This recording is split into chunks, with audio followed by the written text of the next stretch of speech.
Hey Melrose Bonsai study group. I just wanted to show you a better picture of this little Bonkei that we made. I tweaked it a little bit. I put on some dancing cranes.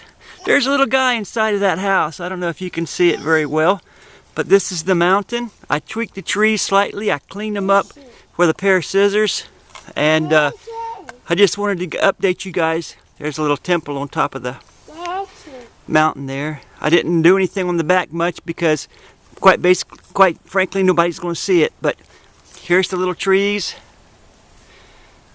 I'm out here in the yard because it's easier to see what I've done. I'll bring that tree down there just a bit. A little hut there, the only one I had, but I thought the little dancing cranes made a big difference. Alright, this is our demo. This is the demo. I'll be teaching you guys how to build this come November, I think it's the 6th. Alright, talk to y'all later. Bye.